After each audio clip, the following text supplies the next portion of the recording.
The first time Denise Calloway ever spoke to me, she was standing on my dead grandfather's land, wearing a cream-colored blazer and 4-inch heels sinking into desert sand, holding a clipboard like it was a badge. "Mr. Hobbs, this arroyo is a code violation," she said. "The board voted. It's getting filled by Friday." That was Tuesday, 2:47 p.m. I remember the time because I wrote it down. I write everything down. It's a habit 40 years in water engineering will give you. Here are some numbers for you. 34. That's how many Arroyo Vista lots Denise Calloway's HOA sold at $180,000 apiece. Do the math. That's $6.1 million in gross sales. 2.4 million of that never showed up in any HOA account anywhere. 0. That's the number of permits the board pulled before they buried a federally mapped floodway under 6 feet of fill dirt and decorative gravel. By the time this story ends, Denise Calloway will owe restitution most people can't picture, and she'll do it standing in front of a county judge, in handcuffs, in the same cream blazer she wore the day she told me my family's land was a code violation. But that's not even the worst part for her. The worst part is what happens the night the water comes back. Because here's what nobody in that HOA meeting room understood. Not one of the 32 owners who clapped when Calloway called my grandfather's homestead an eyesore that's holding back property values. I'm not just some rancher standing in their way with a shovel and a grudge. I spent 31 years as a licensed hydrologist for federal water projects. I signed off on flood control structures from El Paso to Reno, and buried in a filing cabinet in my dead father's office, under a stack of unpaid feed bills, there is a piece of paper that says something Denise Calloway's lawyers never bothered to check. She thought she was burying a ditch. She was burying evidence. My name is Walter Krieger. I'm 63 years old, and this is the story of how a homeowners association tried to erase 130 years of water history off my family's land, and how the desert and the law gave it all back. The ranch sits on 86 acres outside a little unincorporated stretch east of Tucson, at the base of the Rincon foothills, where the land drops just enough to funnel every drop of monsoon rain down through a wash my great-great-grandfather, Elias Hobbs, my mother's people, before the Krieger name came in through marriage, first fenced in 1888. He didn't build here because the view was pretty. He built here because the water was. Elias understood something that men in cream blazers with clipboards never bother to learn. In the desert, whoever controls the water controls everything. He dug the first stock tank by hand. He planted the cottonwoods that still lined the old wash, gnarled things now, 80 feet tall, their roots drinking from an underground channel that's been running since before Arizona was a state. My grandfather Thomas built the barn in 1931. With lumber hauled in by mule because the truck roads hadn't reached us yet. My father built the house's back porch in 1958 out of scrap redwood and put a rocking chair on it that's still there, though the varnish is long gone and the wood's gone silver grey from 60 years of sun. There's a table in that house, my grandmother's, built in 1899 by a carpenter in Benson who traded it for 2 head of cattle. The joints are still tight. You can smell the linseed oil in the wood on a hot afternoon, mixed with the smell that never leaves this land. Creosote after rain, dust, diesel from the old tractor, hay drying in the barn. 3 generations of Hobbs and Krieger men are buried on a rise behind the property line, under mesquite trees, their names worn soft on the headstones. My father's grave is the newest. He died 4 years ago and left me the deed, the water rights, and a filing cabinet full of paper he never once explained to me, because he never thought he'd need to. I came back to this land 18 months ago, retired, alone since my wife Carol passed, looking for quiet. I got a rancher's quiet, mornings with coffee on that porch, the sound of quail in the brush, the particular hush of desert before a summer storm builds over the mountains. What I didn't expect was a housing development. Somewhere around 2019, a company called Canyon Vista Estates LLC bought the parched grazing land 2 miles upstream from me, lands that used to be part of the same original Hobbs land grant before my great-grandfather sold off the back 40 during the Depression. They subdivided it into 34 half-acre view lots, ran power and water lines, and slapped up stucco houses in that particular shade of beige that developers seem to believe looks expensive. They called it Arroyo Vista Estates. The brochures, I've since gotten copies, promised premium canyon view lots with dry, buildable terrain, zero flood history.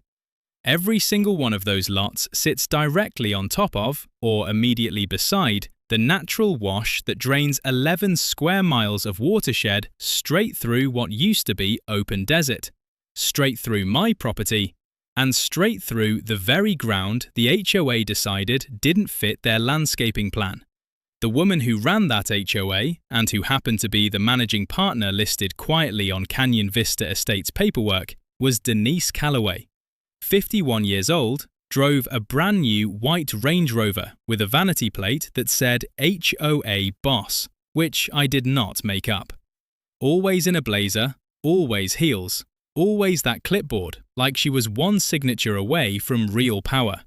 She'd moved from Scottsdale 8 years back, flipped houses for a while, then found her true calling. Running homeowners associations like small kingdoms, one violation notice at a time. The first time she stood on my land, she didn't ask permission to be there. She just stood at the edge of the old wash, looked at the cottonwoods like they'd personally offended her, and told me the board had voted.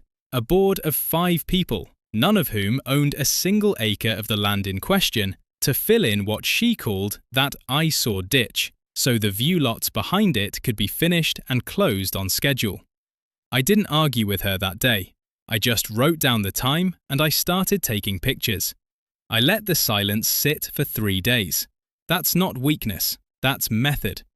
31 years of federal permitting teaches you that the person who talks first in a dispute is usually the person who loses the paper trail. So I didn't call the HOA office. I didn't post on the neighborhood Facebook page where I'd already seen Calloway delete 3 comments questioning the drainage plan. I got out my grandfather's old surveyor's tripod camera, obsolete, but the timestamp function still worked, and I started documenting. Friday, 6:14 a.m. That's when the trucks came. 2 dump trucks and a bulldozer, rolling down the county easement road onto what I would later prove, in writing, was my property line, not theirs. No permit flags, no county markers. Just a work order taped to the dozer's window that read, Drainage Remediation, Calloway Development Group, a company name that didn't match Canyon Vista Estates or the HOA's official filings anywhere I could find. I stood on my own porch, coffee going cold, and watched them push 11 dump truck loads of decomposed granite fill straight into the historic channel bed. Cottonwood roots, exposed by seasonal erosion for 40 years, disappeared under gravel in about 90 minutes. I photographed every load. I logged every timestamp. 6:14, 6:52, 7:30. By 9 a.m., the wash that had carried water off that mountain since before Arizona had a governor was 6 feet higher and dead flat, ready for somebody's future patio. At 9:15, Denise Calloway pulled up in the Range Rover, got out in heels that had no business on desert gravel, and walked straight toward me, holding a folded piece of paper like she was serving a subpoena in a courtroom drama. Mr. Hobbs, sorry, Krieger, this is a courtesy copy, she said, holding it out. Notice of violation. Unauthorized natural drainage feature obstructing community aesthetic standards, per Section 4.2 of the Arroyo Vista Estates CC and RS. Fines $500 a day starting today, and it accrues until it's remediated to board specifications. I took the paper. I didn't read it out loud, but I want you to sit with that language for a second, because it took my lawyer about 4 seconds to laugh at it later. An unauthorized natural drainage feature. As if my great-great-grandfather had filed for a permit with the county in 1888 to let rainwater flow downhill. Mrs. Calloway, I said, I'm not part of your HOA. She smiled the way people smile when they think they already know how a conversation ends. Every parcel within the Arroyo Vista master plan boundary is subject to the community covenants, Mr. Krieger. That includes yours. My parcel, I said, was deeded to my great-great-grandfather in 1888, patented by the federal government, and has never once been annexed into any HOA, master plan, or covenant filed after that date. You can check the county recorder yourself, Book 44, page 212. She didn't check it, she just said, "The board's decision stands," got back in the Range Rover, and drove off with gravel popping under her tires. I mailed the certified letters that same afternoon, one to the HOA management office, one to Callaway personally, one to the county recorder requesting a formal title history pull, and one to the Pima County Flood Control District, because by then I already suspected what that wash actually was under federal law, even if I hadn't pulled the specific permit file yet. Return receipt requested on all four. I kept the green cards in a folder, I still have them. Here's what most homeowners don't know, and what took Denise Callaway's lawyers a humiliation 3 weeks to figure out. A homeowners association's covenants only bind the parcels that were legally annexed into that HOA's declaration, recorded against those specific parcels at the time of subdivision. You cannot retroactively vote a sovereign pre-existing deed into your jurisdiction just because it happens to sit next to your development. My grandfather never signed a covenant. My father never signed a covenant. I certainly never signed one. Their $500 a day fine was, legally speaking, a fantasy printed on HOA letterhead. That was the small shield. It stopped their fine cold. It did not, however, stop the bulldozers, because by the time my letter reached her desk, the fill was already down and packed. That's when I stopped playing defense and started digging. My father's filing cabinet sat in the back office of the ranch house for 4 years after he died, untouched, because grief makes you avoid paperwork the way you avoid a bad tooth. I finally went through it on a Sunday in late May, the swamp cooler rattling, the smell of old paper and mouse droppings and cedar lining thick in that little room. Buried under unpaid feed bills and a rubber-banded stack of cattle auction receipts from 1987, I found a manila folder labeled, in my grandfather's blocky handwriting, "Water, do not lose." Inside was a certified copy of an 1888 territorial water rights filing, the original surface water claim Elias Hobbs made on the wash, recognized and grandfathered under Arizona's prior appropriation doctrine. Next to it, stapled together, was something I didn't expect at all. A 1974 U.S. Army Corps of Engineers floodway determination, mapping that exact channel as part of a federally regulated watercourse under what's now enforced through Section 404 of the Clean Water Act, 33 U.S.C. Section 1344, meaning any discharge of fill material into that wash by anyone, anywhere along its course, requires a federal permit. There was no permit, not one, I checked. And clipped to the back, yellowed and brittle, was a 1991 hydrological survey, commissioned, ironically, by the county itself when they'd once considered running a road through the area, that used the exact phrase I would later read out loud in a public meeting to a room that went dead silent. Designated floodway, high hazard, unsuitable for residential structures without engineered mitigation. My father had underlined that sentence in pencil. He'd underlined it decades before Denise Callaway ever set foot in Arizona. That was the moment the story stopped being about a property line dispute and became about something much bigger. Because the next thing I did, out of pure engineering habit, was pull the county's floodplain insurance rate map for the whole watershed, public record, free download, and lay it next to the plat map for Arroyo Vista Estates. I did it at my grandmother's 1899 table, under the good lamp, at nearly midnight. And I remember the exact second my stomach dropped, because the two maps didn't just overlap, they were identical. Every single one of those 34 premium Canyon View lots sat either directly inside the mapped Zone AE floodway or within 50 feet of its boundary. Under 44 CFR Section 60.3, the Federal Floodplain Management Regulation FEMA enforces through the National Flood Insurance Program, none of that ground should have been approved for residential construction without engineered flood mitigation, elevation certificates, and, critically, disclosure to every single buyer. None of the 34 closing documents I later obtained through discovery mentioned any of it. It was around then, still turning this over in my head, that I met Eleanor Voss. She lived 2 lots down from the new development, in a little block house her late husband built in 1979 after he came home from Vietnam. Army Corps of Engineers himself, funny enough, though he'd worked bridges, not floodways. Ellie was 78, widowed 6 years, a green oxygen tank on a little cart she wheeled behind her like a stubborn dog. I found her sitting on her front step one evening, tank hissing softly, staring at a bright pink HOA notice zip-tied to her mailbox post. "They're fining me $200 a month," she told me, voice thin but steady, because my grandson's truck was parked in the driveway 3 days instead of 2, and because my rock garden doesn't match community landscaping standards. She laughed, but it wasn't really a laugh. "Same week they filled in your wash, Walter. Same exact week. Like they wanted everybody looking somewhere else."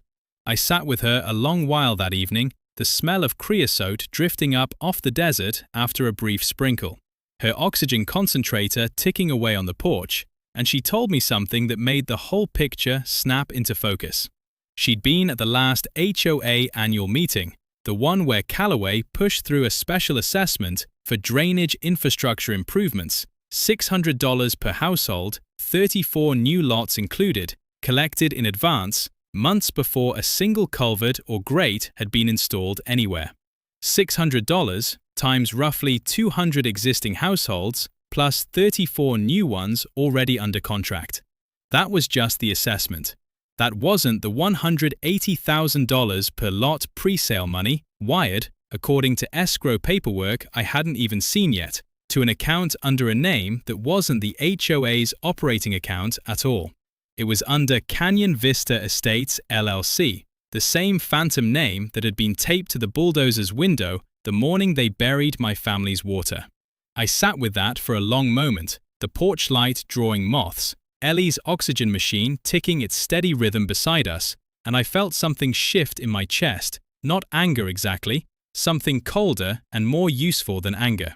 An engineer's certainty, the kind you get when a stress calculation finally balances and you realize the bridge was never going to hold in the first place. "Ellie," I said, "did you ever get a prospectus? Anything in writing about where that assessment money was actually going?" She shook her head slowly. "Just a letter. Said it was for community drainage infrastructure and long-term flood mitigation planning." I figured it was for real. Denise stood up at that meeting in a blazer that probably cost more than my truck and told us it was an investment in our property values. She laughed again, that same thin, humorless sound. I believed her. Everybody believed her. She's very believable, Walter. That she was. I'd watched her do it myself. Stand in a room of retirees and young families, clipboard tucked under one arm like a shield, and talk about protecting the character of the community, in a voice smooth as poured concrete. People wanted to believe her, because the alternative was admitting they'd bought into something built on sand, literally in this case. I asked around over the next week, quietly, the way you check fence lines before you fix them. Ellie introduced me to a few of the Arroyo Vista Estates buyers themselves, young couples mostly, who'd moved out from Phoenix chasing that canyon view the brochure promised. A man named Ruben Ibarra, maybe 40, showed me his closing disclosure, standing in his own driveway, sun beating down on both of us, his toddler's bike lying on its side in the yard. "Nothing here about a floodway," he said, tapping the paper. "Nothing about a wash. Says right here, no known flood history." I asked the sales agent directly. I asked her, "Does water ever come through here?" And she said, "Not since we regraded it." Regraded. That was the word they used. Not filled, not buried, regraded. Like it was landscaping. Like they'd smoothed out a bump in a golf course fairway instead of choking off 11 square miles of drainage that had been finding its way downhill since before there was a United States to file paperwork with. I didn't tell Reuben what I already suspected that night. Not yet. You don't hand a man a live wire before you know which breaker it's tied to. But I drove home past the flattened wash in the dark, headlights sweeping over that dead-level stretch of gravel where cottonwood roots used to hold the bank together, and I thought about my father's pencil underline in that 1991 survey. High hazard. Unsuitable for residential structures without engineered mitigation. He'd known. Not about Callaway, not about Canyon Vista Estates. He died 4 years before any of this, but he'd known what that ground would do someday to somebody, if anybody was foolish enough to build on it. He kept that folder labeled "Do Not Lose" for a reason, and some part of me, standing in the kitchen that night with the swamp cooler ticking and Carol's photograph on the shelf where I'd left it, felt like he'd handed me a loaded gun and trusted me to know when to use it. Monsoon season was 6 weeks out. The math in my head wasn't about revenge yet. It was pure hydrology, flow rates, watershed acreage, soil saturation. But I understood, standing there, that when that water came, it wasn't going to ask anybody's permission either. The next red line came on a Wednesday, and it came for Ellie Voss. I found out about it because I was already in the habit of driving the loop road past her place twice a day, once at dawn, once at dusk. Camera in the truck cab, notebook on the seat. Call it instinct. Call it 31 years of watching how bullies escalate when the first shove doesn't get the reaction they want. Callaway's crew had buried my wash and I hadn't screamed, hadn't sued, hadn't done anything but write letters and take photographs. That kind of silence makes certain people nervous. Nervous people get careless. At 4:12 p.m, I turned onto Ellie Street and saw a tow truck backed into her driveway, hazards flashing, and a man in a Canyon Vista polo shirt standing at her door with a folded notice, while Ellie stood on her own front step in her housecoat, oxygen tank rattling on its cart, saying something I couldn't hear yet but could see the shape of in her body. Small, folded in on herself, one hand pressed flat against the doorframe like she needed it to stay upright. I parked across the street and got my phone out before I even got out of the truck.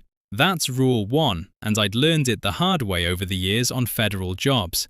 You don't confront, you document, because documentation outlives arguments.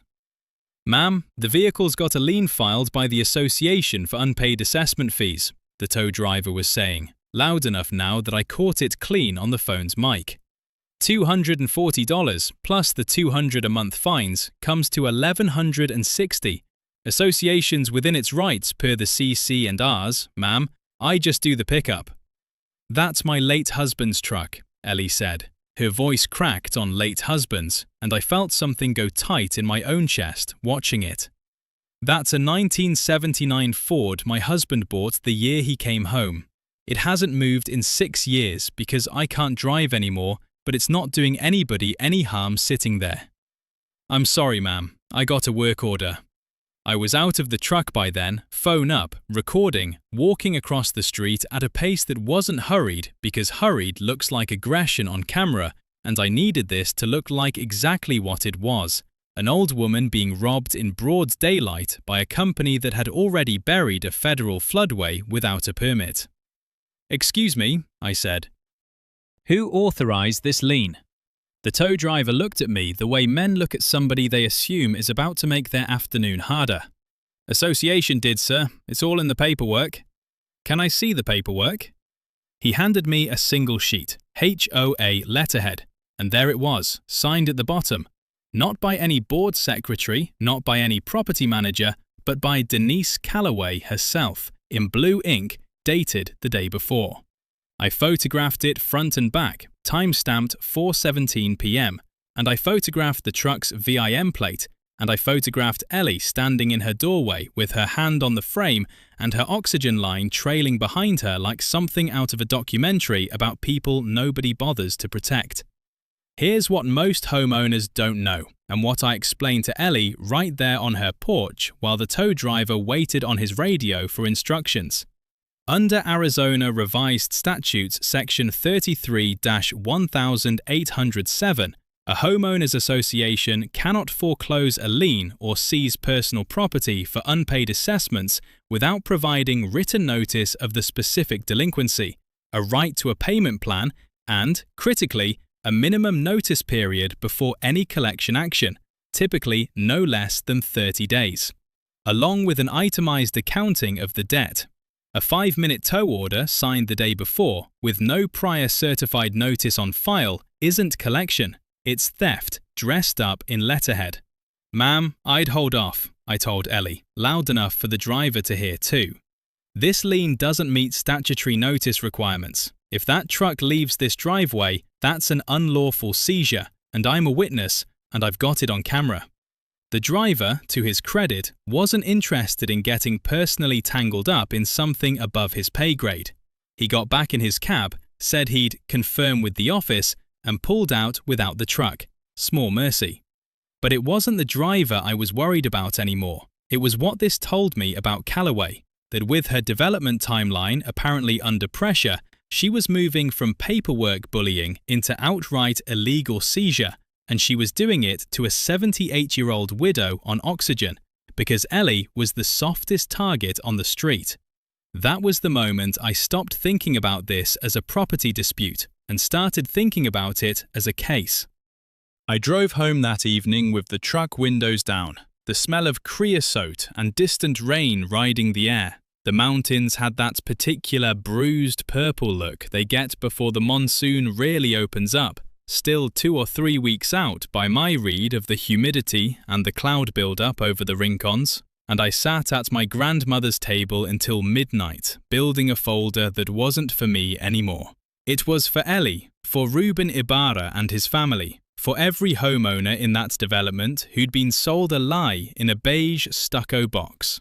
I called an old colleague first, a woman named Priscilla Nakamura I'd worked with on Corps of Engineers floodway enforcement back in the 90s, now retired but still consulting for the Pima County Flood Control District. I read her the 1974 floodway determination over the phone, the 1991 hydrological survey, the plat overlay I'd built. She went quiet for a long moment. "Walter," she said finally, "if that fill is sitting in a mapped zone, AE floodway, without a Section 404 permit, that's not a civil matter. That's a federal violation. Clean Water Act enforcement, Army Corps jurisdiction, potential referral to the EPA for unpermitted discharge of fill material into waters of the United States. You need to file a formal complaint, and you need engineering documentation that this was, in fact, a natural drainage feature before it was filled,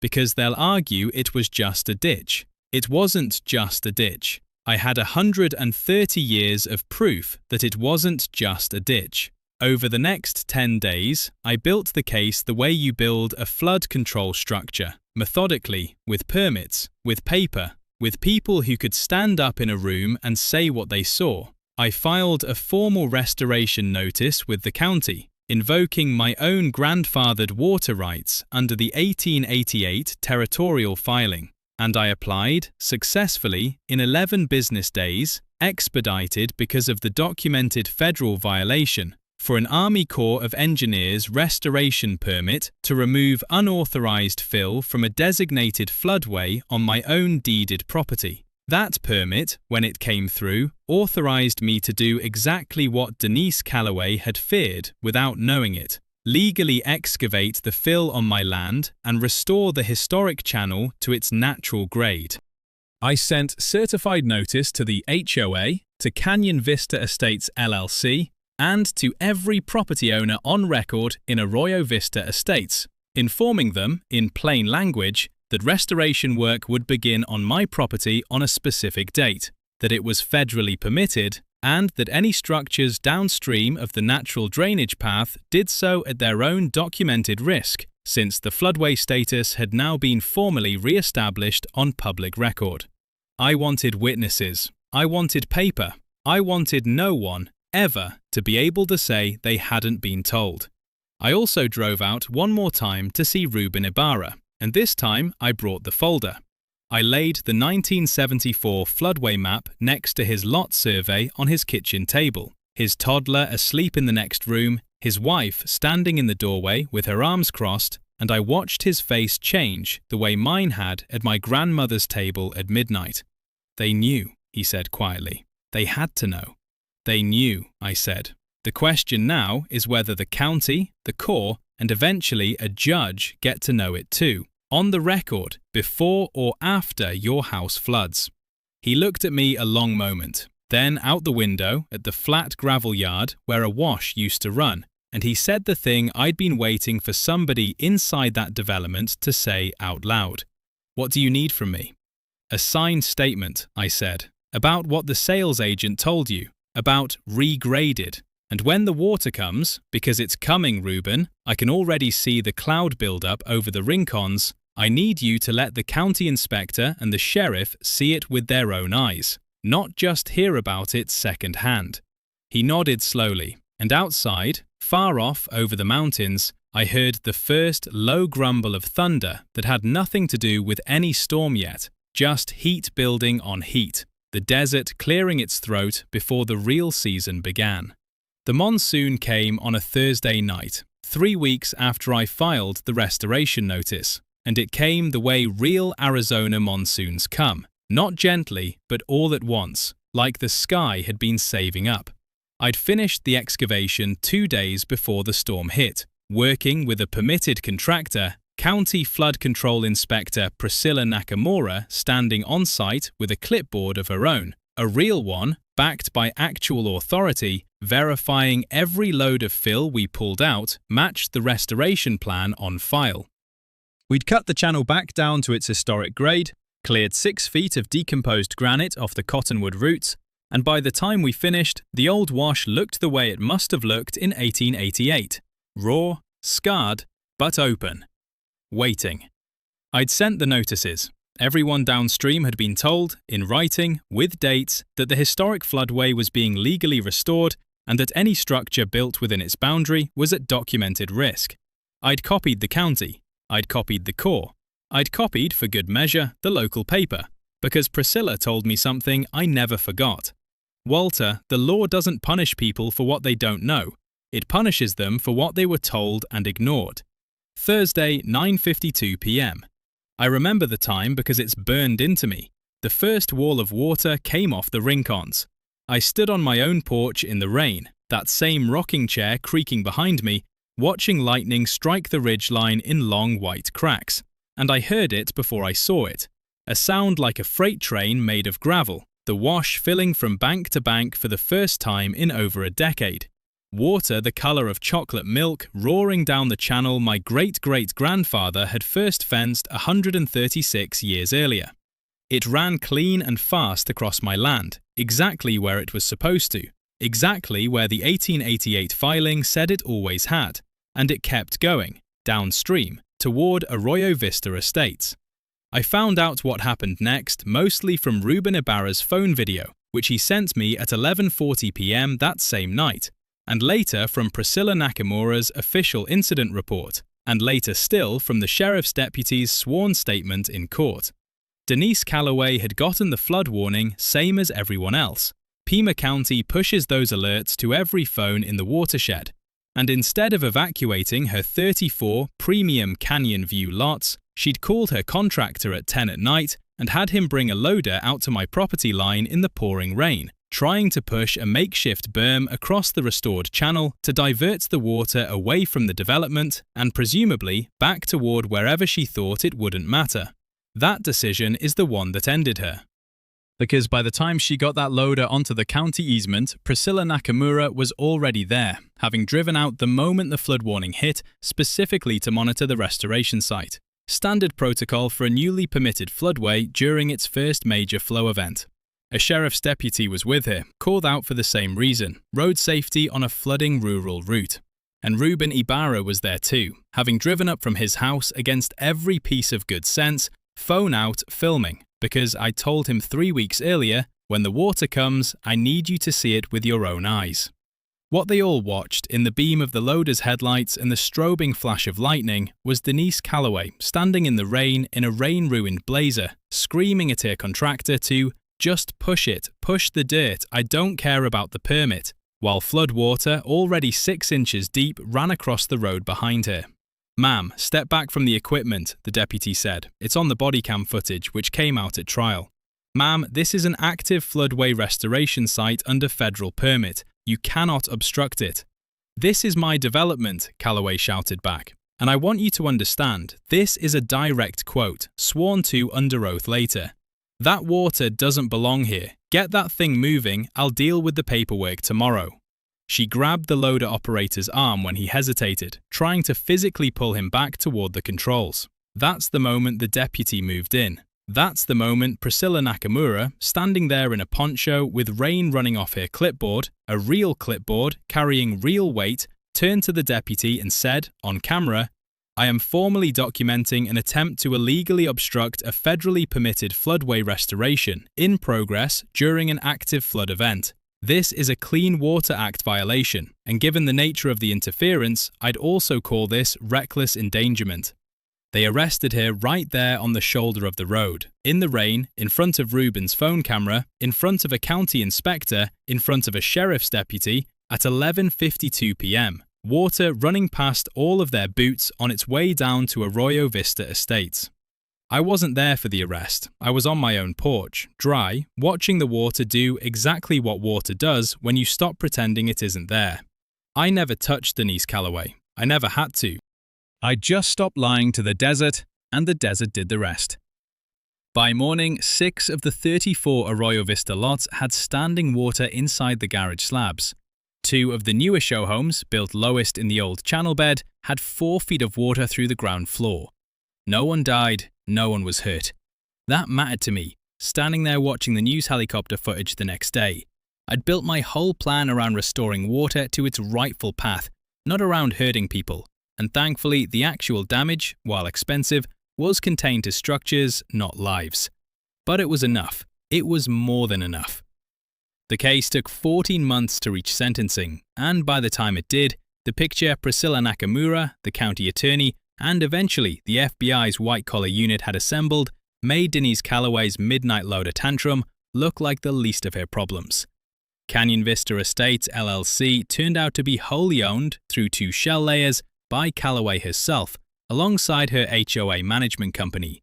The $2.4 million discrepancy I'd first noticed, comparing assessment collections to filed HOA accounts, turned out to be pre-sale deposits from all 34 Arroyo Vista lots, wired not into any escrow account disclosed to buyers, but into that LLC, then partially transferred into personal accounts, a beach condo down in Rocky Point, and a horse property outside Wickenburg registered under her sister's name.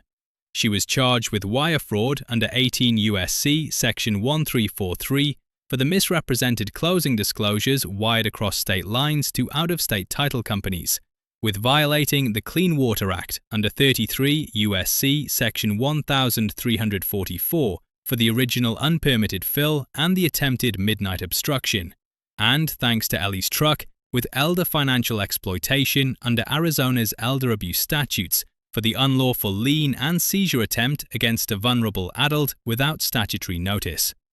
At sentencing, the judge ordered $2.4 million in restitution to the 34 defrauded Arroyo Vista buyers, to be paid from seized assets including the Rocky Point condo, the Wickenburg property, and the Range Rover, which sold at federal auction for $11,000 less than she still owed on it.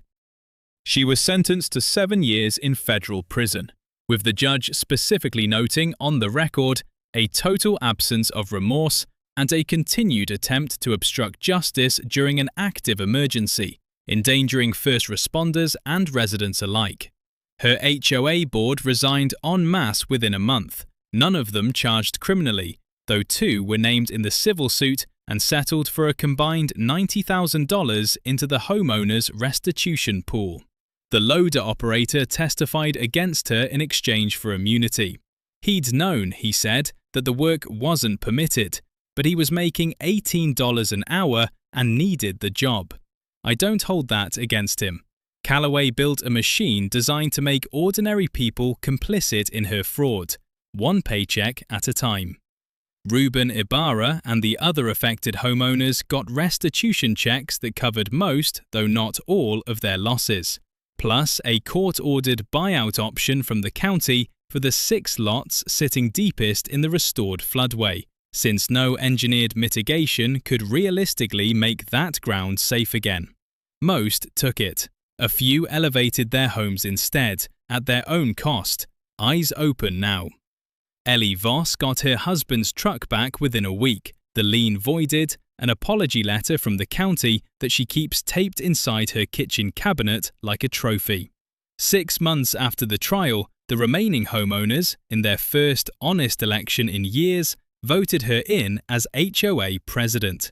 She runs it out of her kitchen table now, oxygen tank humming beside her, and the first thing she did in office was hire an independent auditor and post every dollar the association spends on a public board by the mailboxes.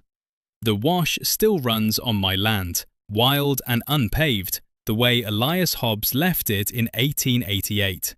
Last spring, the cottonwoods put out new growth along the bank where the roots had been buried, green against all that silver bark, and some evenings I sit on my father's porch with a cup of coffee and watch quail move through the brush the way they always have.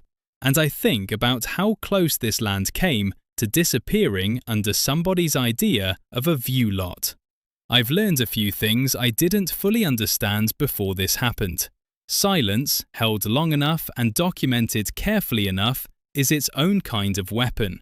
Water always remembers its own path, whether we've paved over it or not. And the people who prey on the vulnerable, an old woman's truck, a young family's savings, almost always overreach eventually, if you're patient enough and paying attention closely enough to be standing there with a camera and a permit when they do. Last month, a letter came from a rancher 2 counties over, asking if I'd ever consider looking into a drainage dispute his own HOA was having with a wash on his family's land. I haven't answered him yet, but I've got a feeling I know exactly where this is going. That letter sits on my grandmother's table now, next to the folder my father labelled "Do Not Lose." And some nights I catch myself reading it twice, the way you reread a permit application before you sign it, looking for the clause you might have missed. Ellie came by on a Sunday not long after it arrived, driving herself now in her late husband's truck. She'd gotten her license renewed, first time in 6 years, and she pulled into my driveway a little too fast and a little too proud of herself about it. She sat on my porch, oxygen car parked beside the rocking chair like it belonged there, and I read her part of the letter out loud. "Sounds familiar," she said, and there was something dry and satisfied in her voice that hadn't been there the day I found her holding the doorframe for balance. Some other Denise Callaway out there probably, standing on some other rancher's land with a clipboard, telling him his family's ditch is an eyesore. "Might be," I said. "You going to write 'em back?" I told her I didn't know yet. She gave me a look I remembered from that first evening on her own porch, when her oxygen machine was ticking, and she still half believed the assessment money had gone where Callaway said it went. "Walter," she said, "you didn't do any of this because you wanted to. You did it because the water needed somewhere to go, and nobody else was going to open the gate." She nodded toward the wash, where the cottonwoods stood green and unbothered in the afternoon heat. "Sounds to me like somewhere else, the water's still waiting." Ruben Ibarra stopped by a few weeks after that, his little girl a year older now, chasing lizards through the gravel where the fill used to sit. He'd taken the county buyout in the end, moved his family to a lot 2 miles east, out of any floodway, first thing he checked before he signed anything this time. He stood at the edge of the restored channel with his hands in his pockets, watching the water stains still faintly visible on the bank from the last monsoon, and he said, "You ever think about how many people never find out, just live on top of somebody's buried mistake their whole lives and never know it?" I told him I thought about it more than I probably should. That's the truth of it. Denise Calloway is gone, doing her 7 years, and Arroyo Vista Estates is a smaller, humbler, more honest little pocket of houses now, run by a 78-year-old woman with an oxygen tank and zero patience for hidden ledgers. But somewhere 2 counties over, another wash is waiting under somebody's driveway, another folder is sitting in another filing cabinet labeled in some dead man's handwriting, and another HOA board is standing on land they don't understand, deciding what to bury next. I folded the letter back into its envelope, set it beside my coffee cup, and looked out at my own restored channel, bone dry now between storms, patient the way the desert is always patient. I picked up the phone that evening and dialed the number at the bottom of the page.